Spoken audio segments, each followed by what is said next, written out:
Hi everyone, I wanted to make a video to show off my virtual pinball machine. I'm very proud of it. I made this all completely by myself from scratch, and I wanted to kind of show off the inside, how it works a little bit, do a little bit of gameplay, show you the artwork that I did on the outside, and that's about it. So check it out.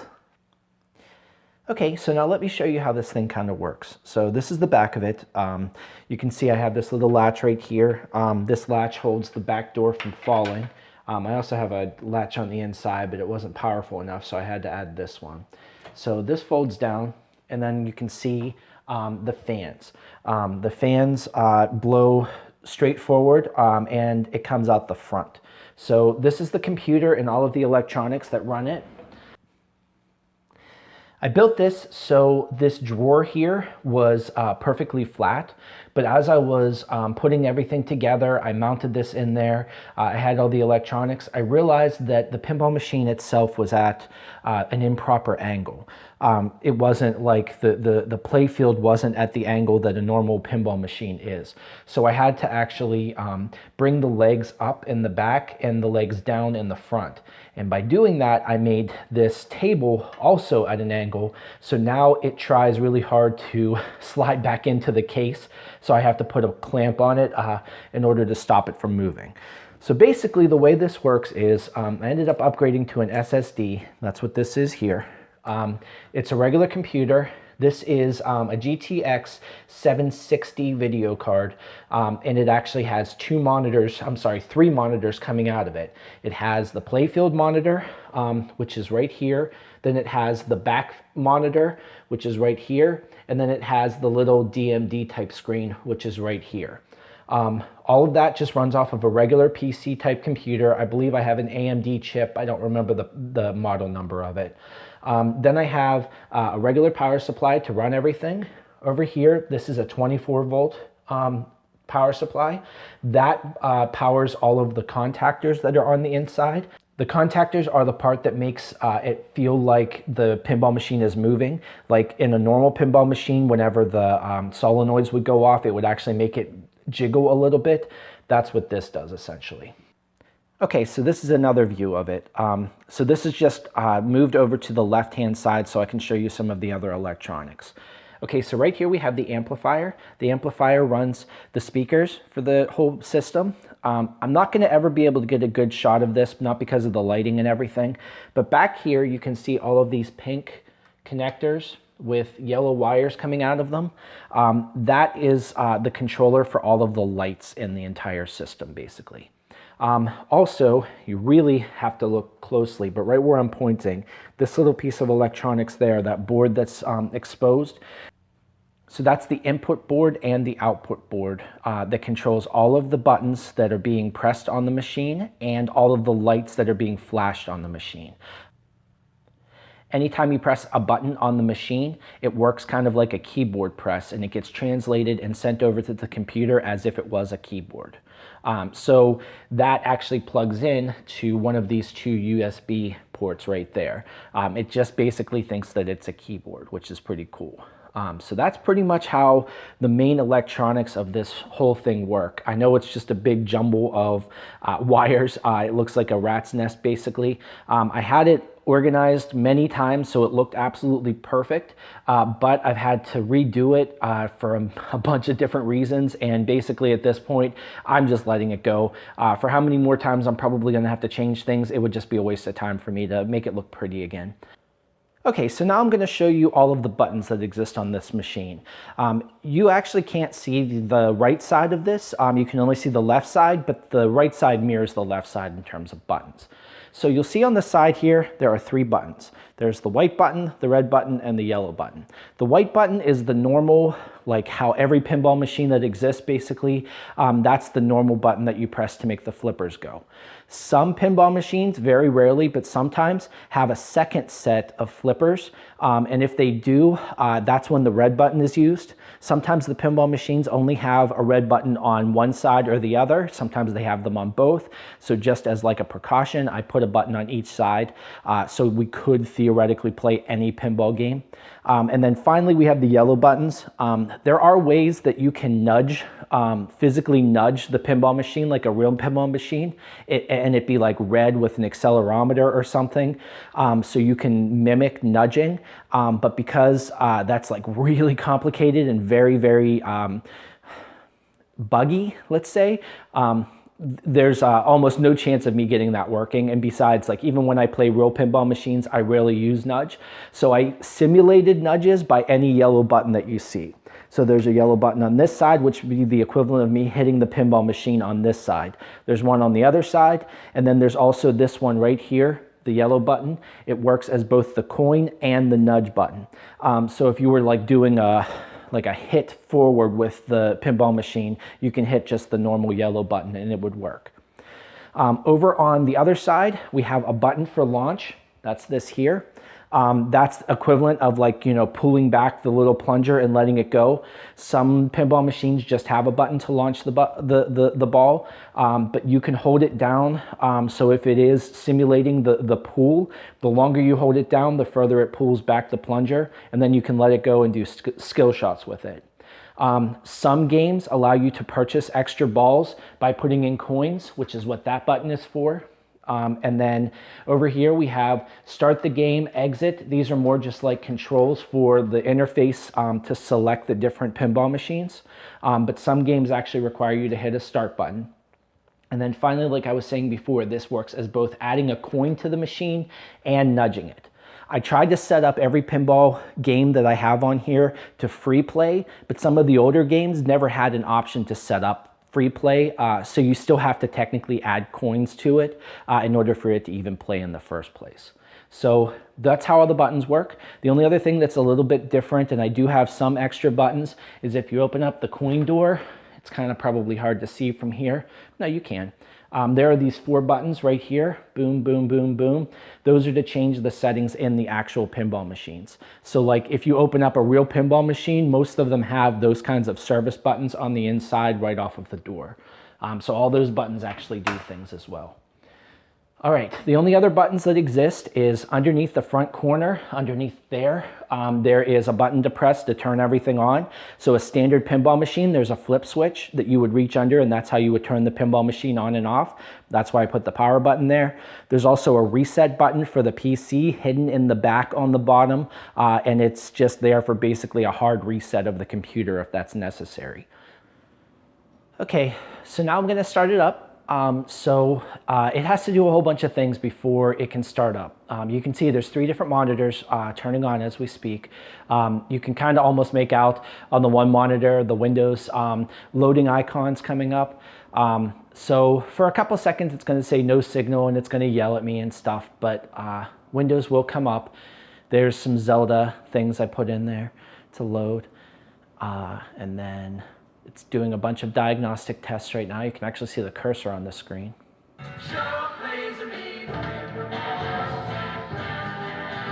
So there it is. This is Medieval Madness. This is Shelly's favorite game. I'm pretty fond of it myself. But yeah, this is basically how the game works. To go left and right, you would go like this. There's a bunch of games that got installed on this, like all these Marvel games that I don't actually own. I have no idea where they came from, but it's something I have to fix. But like, here's Last Action Hero, Jurassic Park.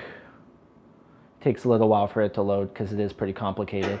If there are videos that go along with it, it'll play the videos. So like this particular one, it has a small video of the game, so it gives you an idea of what you're playing. But I have 113 total tables, although that might not be entirely true because of some of those games that are technically installed but are not really installed. Okay, so now let's see if I can actually get some gameplay video in here. All right, so because there's really no good way for me to record this and you guys to actually be able to see it, I'm gonna go ahead and play it kind of like this, where I'm behind the camera and trying to play while it's up here. I'm gonna go ahead and play Medieval Madness, which is, like I said, Shelly's favorite game. Let me go and find it. TS.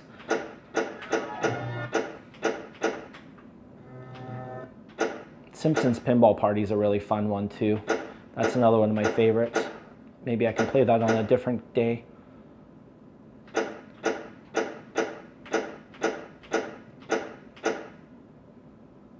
Okay, here we go, Medieval Madness. This is one of the more modern pinball machines. They actually remade this very recently where you can buy new versions of it. So here you go, you have all kinds of different options. You can actually read the instruction manual before you play it, because you'd be surprised how complicated pinball games actually are. There are lots of rules, there are ways to actually win the game. This one, there are ways to win. I've won it once before. Shelly has never won it, and I almost never win. I mean, it's very rare. All right, so right now it is booting up just like a normal pinball machine. It takes a very, very long time. It's doing actual physical tests of like virtual things. It's kind of hard to explain, but you know, the firmware, the BIOS of each pinball machine actually does like a diagnostic test every time a pinball machine starts up. So I apologize for all the glare and everything. There's no good way I'm going to get lighting perfect with this, but I will try to play it as best I can with me reaching from behind. Like, it's kind of hard for you to realize, but like you can see my hands, I'm actually standing behind this, and I'm gonna have to play it like with my hands like this and my face like way far away from the actual game. So I'm gonna go ahead and hit start, which makes a ball come down there, as you can see. So I'm gonna hit launch, and you can see the ball going. I hit the buttons and you can see the flippers moving.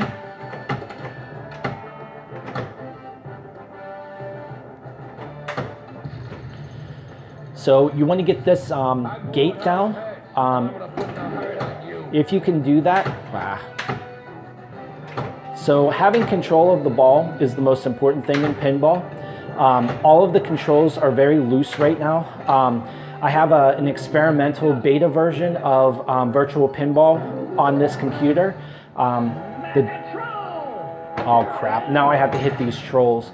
But this beta version is very, very slippery, all the controls. I'm not great right now.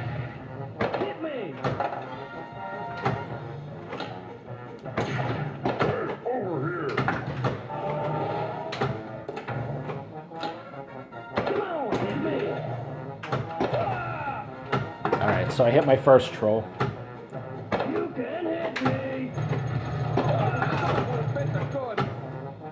Let me see if I can get this second troll. Aw, did you see that? That stinks. Oh well, that was fair.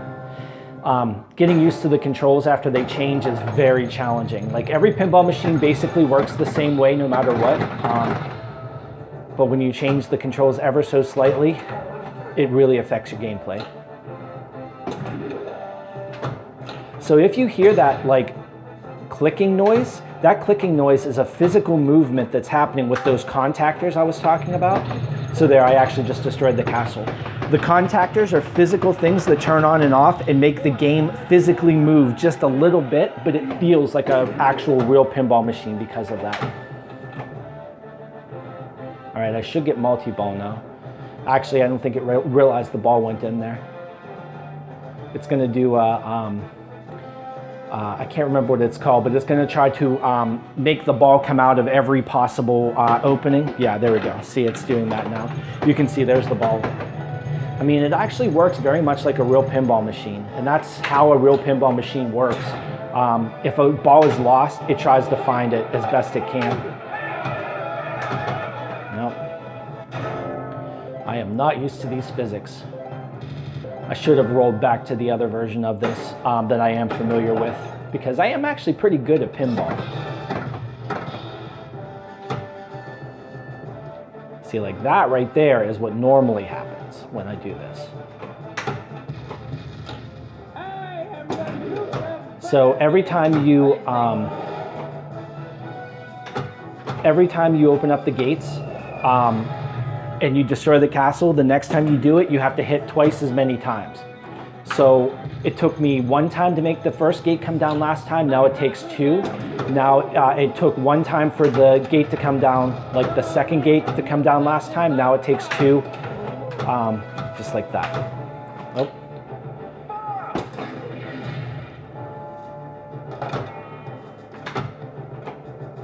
Ah! I thought it was going to hit the bumper. It didn't. This is really hard to play from this angle too. I'm stretching like really far away from the pinball machine.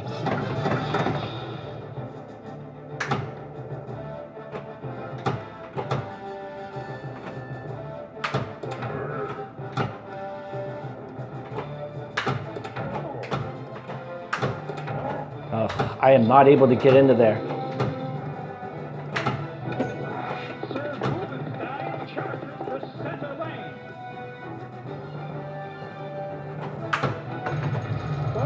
Nah. See, that's the downside to hitting that gate the way that it is. That's almost guaranteed to be like it comes down through the center and you can't do anything about it. There's a name for that. I can't remember what that's called either. I used to remember all these pinball terms, but now I don't.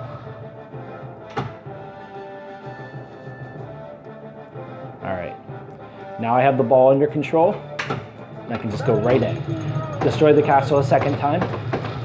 So if you notice down here, it says Duke of Bourbon and then Lord Howard Hertz. And now Sir Psycho is the one I'm up against this time. So I have to hit the gate 2 more times now. Instead of just once or twice, I have to now hit it 3 times. There's number 2. Nope, couldn't get it that time.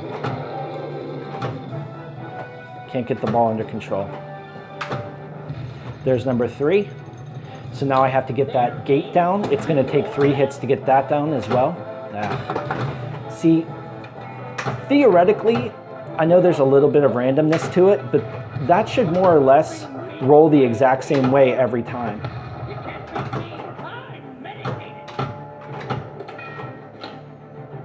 All right, so I've hit the gate twice. Uh-oh. All right. All right, I'm launching a chicken at the castle. Uh-oh. Multi-ball.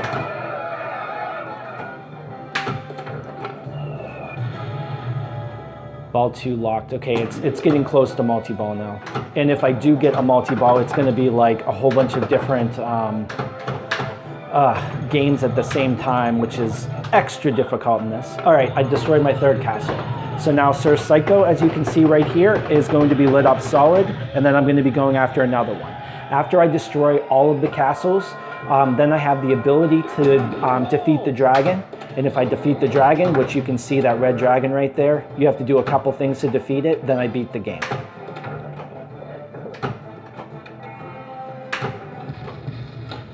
All right, so now I have to hit it 3 more times. Every time it's 1 more. Ah, that was crap.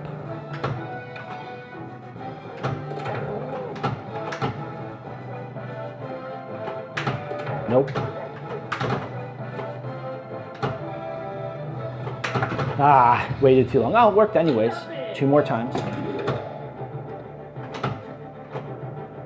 Oh, it's stuck right there. Okay, good. I thought that was going to be a soft lock. All right, there's another time. 1 more, and then the next gate. So basically, the easiest way to win this game is to just focus on the castles. It gets boring after a while, so there's other things that you can do in the process. But I personally just like to focus on the castles. 1 more time, right? Or 2 more times? 2 more times. All right, so now it's open. Oh, damn it. So there goes the soft lock, or whatever that's called. I don't even know. I don't know how many balls I have left. That might be my end game. Ball 5. Yep, that was it. And then it's going to try a match. Makes no difference if it matches because I can, use free play. All right, so that's the bottom screen. Now what I'm going to do is I'm going to just do a really quick game. I'm going to make this angle up so you guys can physically see. Oh God, I can't even make it angle up. Okay, so now what I'm going to do is really quickly, I'm going to just show you the top screen as I play a game. I'm not going to play an entire game, but you can see kind of how the top part works. I wish I could get the gameplay so it shows all 3 screens at once, but it's just basically impossible. All right, so I'm going to launch the ball, and you can see the top screen, how it flashes, and how that little DMD screen there, shows the score. I know you can't actually see what I'm doing down here, and I have all the sound effects basically turned off as well. But that's it. That's how these screens work as well, so you can keep track of your points basically. And it does give you information about like where you are in the process of the game, like what else you need to finish. how many more balls you have left, you know, that kind of thing. I actually own the very first pinball machine that was ever released that had a DMD, which is Terminator 2, and it's like the physical pinball machine. I can show you that in another video, but there you go. I destroyed a castle. You saw all the animation that happens on the DMD, and that's it. I'm just gonna let this ball drain, and that'll be that. All right, so here's the pinball machine from a distance. The glare from that window is absolutely horrible. That's why I have the shade drawn at all times. But you can kind of see the size and shape of it. You can see that it's physically on and some things are flashing. On the side here, you can see the artwork that I decided to use. I used the Wind Waker, Zelda Wind Waker artwork. On the physical side of the pinball machine, I have more Wind Waker artwork. This is part of the story that's shown inside the game. As you can see, the artwork was actually shrunk by the printer a little bit, so nothing is actually lined up where it should be. Like the blue button in the top left corner, you can see start is not centered over it, and then the launch ball button that's blinking in the top right corner, it's not centered there either. It's really annoying me. It's kind of like an OCD thing for me, but that's what I got from the printer, and he wasn't going to print it again. You can see the coin door on the front is a fake door, but it looks just like a coin slot door. They're lit up and you can actually press the buttons, but the coin slot itself is actually stopped, so you can't put a coin in it. Also, these doors to retrieve the coin don't actually open. Inside the pinball machine, you can kind of see, all the wiring and stuff inside of it, but not really. Off to this side, you can see same artwork, just repeated, same 3 buttons on this side that I was talking about earlier. And then the actual entire pinball machine, all of the artwork. This is how far away I'd have to be to show you the full play field as I was playing it. But myself, like I would physically be in the way if I did this. So that would not work either. All right, guys, cool. I really hope you enjoyed this video. I really love this pinball machine. I'm super proud of it. I wanted to show it off to all you guys. That's all. All right, cool. Thank you so much, guys. Bye.